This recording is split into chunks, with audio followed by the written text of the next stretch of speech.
Welcome to Channel 18 News. I'm Jim Rogers.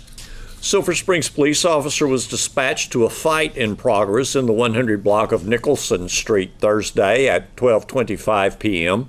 Marco Antonio Orduno, age 21, was found to be the aggressor in the fight. Orduno has previously been convicted of assault family violence this year. Orduno was arrested at the scene, and the victim did wish to file an emergency protective order. Visible injuries were found on the victim. The victim was Orduno's ex-girlfriend.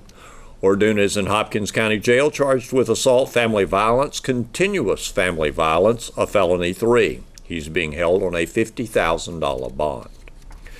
The Hopkins County Healthcare Foundation Board of Directors have announced the 2018-2019 Lights of Life campaign and gala chairs. They will be Tanner and Holly Reagan. According to Meredith Cadell, Executive Director of the Foundation, the Reagans have a long-standing commitment to this community and are truly the perfect choice to lead the efforts of the Lights of Life campaign. Tanner and Holly were both born and raised in Silver Springs, are graduates of Silver Springs High School. Holly graduated from Texas A&M University Commerce with a bachelor's in clinical health science and business management, and from Texas Tech University Health Science Center with a master's in clinical practice management. Tanner is a licensed auctioneer in the livestock and auto industry. The Foundation Board of Directors increased the goal for this year's campaign from $300,000 to $500,000. The Foundation has provided over $2.4 million in contributions for the local hospital. The projects and equipment have been purchased in the past to allow the hospital to offer additional services in order to provide better patient care. As early voting in the primary runoff election begins Monday, some question who may vote.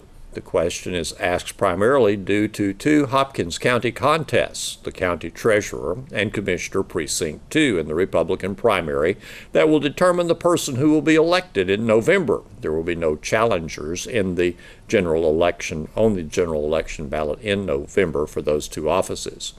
According to Donnie Weisenbaker, chairman of the Hopkins County Republican Party and the county clerk's office, those eligible to vote in the Republican primary include a registered voter who did not vote in the Democratic primary and who did not sign a petition for a Democratic candidate, nor any other non-Republican candidate running for office.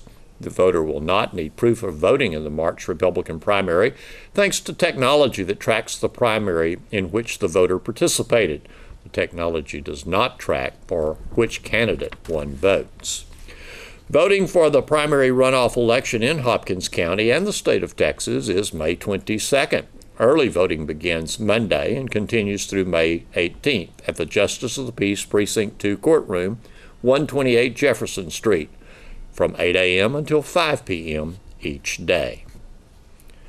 Atmos Energy crews and contractors will oversee a controlled release of natural gas on Monday between 7 a.m. and noon. Work will occur in the area of Crush Junction on Hopkins County Road 2319 and the area of County Road 2329 southwest of the town of Como. What is a poverty simulation? You can find out on Wednesday, May 16th. Let's get the details from Shanna Martin of CanHelp. CanHelp purchased a licensing agreement with Missouri Community Action Network for a community poverty simulation. And what that is, it's a real-life kind of simulation that community participants can go through to really be an eye-opener for what it's like to live in poverty with very low income. So there are people in our community who are facing this daily, and maybe most of us don't know. Yeah, many of the people that we see at CanHelp, they're just regular people. They work. Maybe they're not able to work full-time jobs or maybe they were able to work a full-time job, but it doesn't pay a livable wage. But we have, or maybe they're elderly or they're disabled, or there could be somebody that you sit next to in church. I mean, there are a good majority of people in the community that face, even if they're not in poverty, they are maybe 1 or 2 paychecks just away from being what would be considered in poverty or even homeless. And so it is an issue for us that many face, and it's an issue around the country. I think the national poverty rate is about 12.7. In Hopkins County, it's over 15%. So it's above the national average. This poverty simulation that you're going to do, is it next Wednesday? It is next Wednesday from 9 a.m. to 1 p.m. at The Rock. And in order for the simulation to really be successful, you need as many people as you can get. Right now, I think we have about 40 signed up, but we can go all the way up to 80. So if there's anybody out there in the community that would still love to participate, we still have some family profiles available. And what it will be is, even if you can't stay until 1, if you could at least come and stay till 11:30, that way you can get the opportunity to walk through the simulation. And what that is basically when you come to the simulation, each person will be given or assigned a role or a character, and you're part of a family profile, and you have to navigate within that family on how to live for a month. And it will go in 15-minute increments, and each 15-minute increment consists of a week. And through those weeks, you have just your goals are just to keep a roof over your head and keep you and your children fed, and it just it will show you just some of the roadblocks and just some of the major obstacles that people in poverty face. Is this for individuals, for maybe managers of businesses or industry? Right. Actually, it's really for anybody. If you work in the local community and you work with the low-income population, which even if you work in the service industry, in Sulphur Springs or Hopkins County, you most likely work with the low-income population. So really, it's for anybody. It's for our community leaders. It's for people that work in like social service organizations such as myself. If you work in the church, or even if you do a lot of outreach in the church to low-income communities, I think it would be really beneficial, because it's more of just to promote the awareness of those living in poverty and kind of just increase the understanding. But if you're a manager, it can really work too. I've been through the poverty simulation 2 times, and I didn't grow up rich. I basically was in poverty, but as a child, you don't really know that or understand that. But, everybody faces obstacles. But a lot of times it's a multi-generational thing, and sometimes people don't have support systems, and sometimes people just need a little bit of help to kind of work their way out of those situations, and that's kind of what we do at Can Help. But we really wanted to promote what, and not just us, there are many organizations in town. So this is really just kind of like, we're hoping this entire simulation will just increase the understanding of what's going on in the community, as well as, maybe we can all work together to inspire some local change. Not everyone is in poverty due to their own choices. Right. I think about grandparents who are taking care of grandchildren, even great-grandchildren. Yes, and there are many of those in this community. A good majority of them, and you'll actually find that's part of some of our family profiles, our grandparents that are now taking care of grandchildren again for many reasons. It could be the parents are in jail, or the parents are on drugs or something like that, and it's something that people in this community face all the time. Well, the poverty simulation is Wednesday, May 16th from 9 to 1 at The Rock, as you mentioned. It is a learning tool. And so you're really at about half capacity. You could take more people to come experience this, and it will be all just one session. Is that right? Right. Basically, the way it is, what we will do, it's kind of when everybody gets in there, I would brief everybody on what the facilitation is about, or the simulation, and then everybody will step into their roles as who they will be playing. And it's not a game, and it's not meant to be a game, right. But it is. You for an hour will spend the day in the life of someone else, somebody who's struggling and somebody who's in poverty. You may be a child that has to get to school. You may be a single adult. You may be a grandparent taking care of grandchildren. But yes, it really will be an interactive experience. And at the end of the simulation, then we'll all come back together and kind of debrief about what everybody felt during their experiences, and maybe how we can all work together within our community to, as I said, work for some local change, or just some small things that we can do within our community. And that's the lovely thing that Can Help does. You're right there for people to use what you have there. I love the store. I have to say, I love your store. Well, your thrift store. And I heard a lady say one time, "Oh, I don't want to shop at the thrift store because that might prevent someone who is low income from being able to shop there." No, that is not really how it's set up. Right. It's the entire structure of Can Help is set up really for the whole population of our community and even outside communities, especially the thrift store. When you donate with us or you shop with us locally, then proceeds that we make from the store, we're able to put back into our community programs where we can help those that are in poverty or less fortunate within the community. So we do depend on people shopping in our store, whether they are low income or if you just love a bargain because we have really good prices. We need everyone to shop in the store and really get the word out. And people have done a fantastic job about that because we are busting at the seams, and we definitely appreciate that. We're needing to expand, really. But the store is there for everyone. And when you donate with us, your merchandise stays local, or it gets, if it's something that we can't use, it gets recycled back into what we work with Charity Shoes and Clothing out of the Metroplex, and they come and take clothing and shoes and other things that we cannot use, and they turn around and they repurpose them, and they send them to third world countries.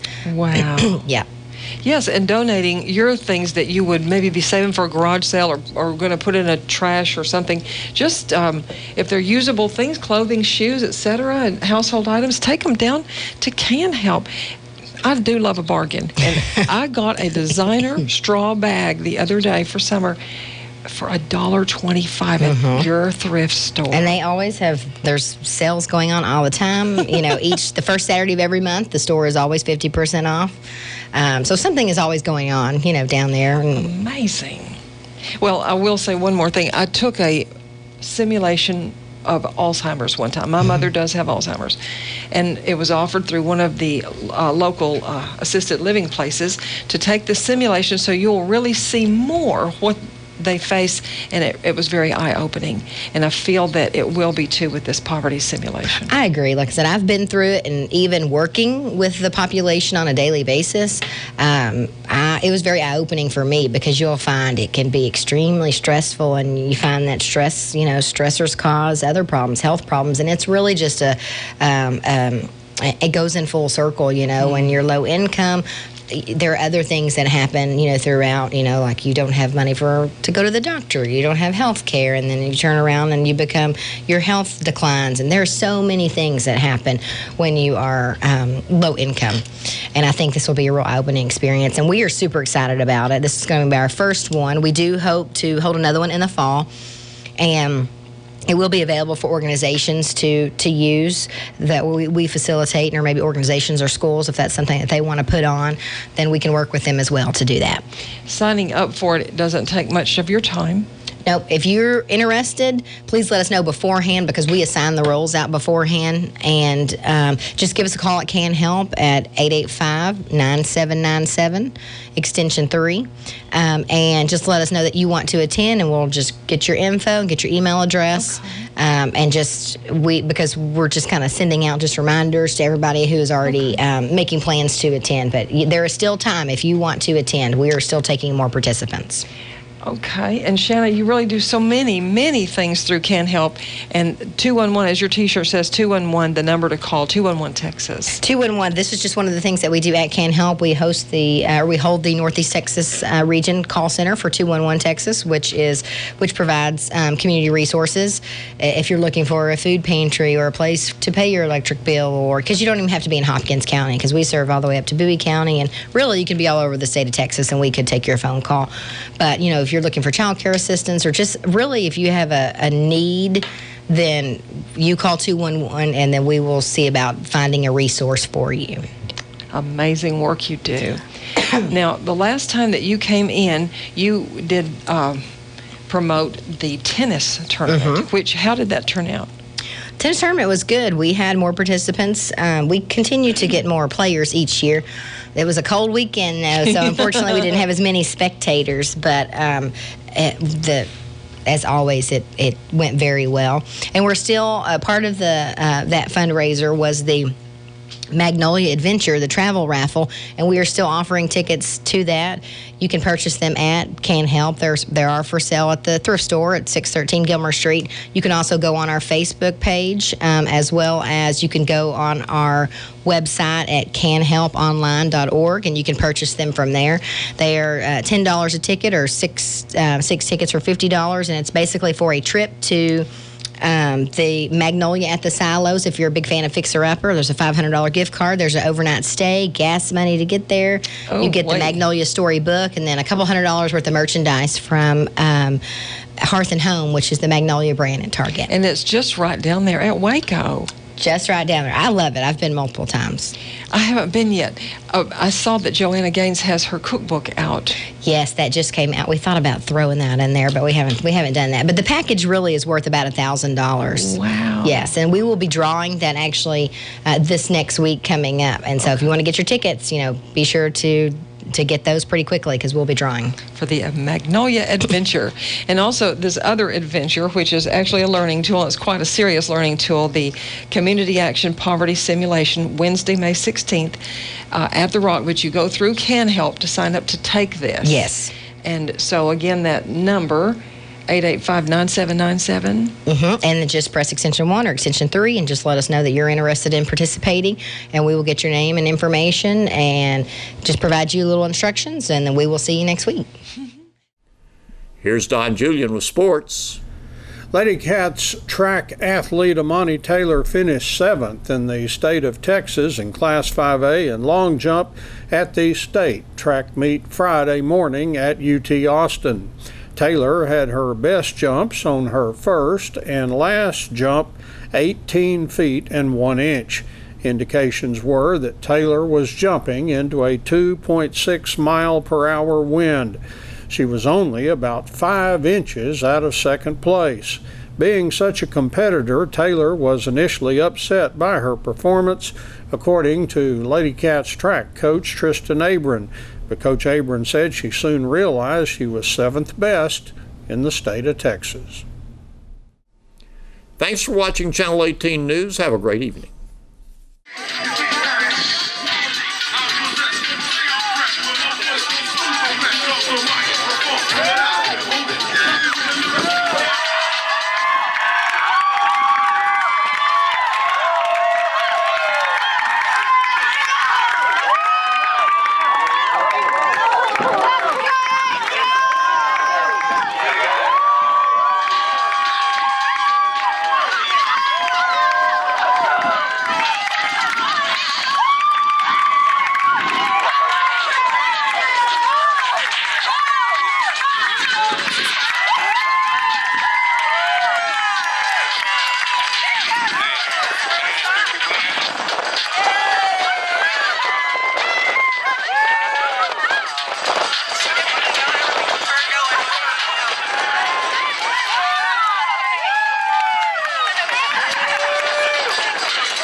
25-meter wheelchair, please assemble on the track.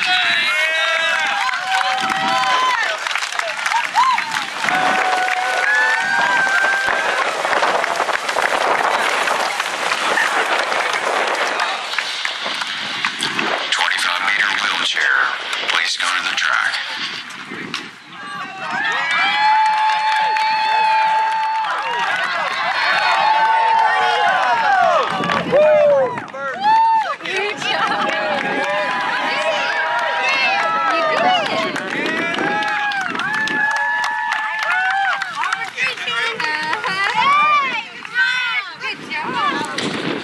Danny Massey, please report to the podiums. Danny Massey.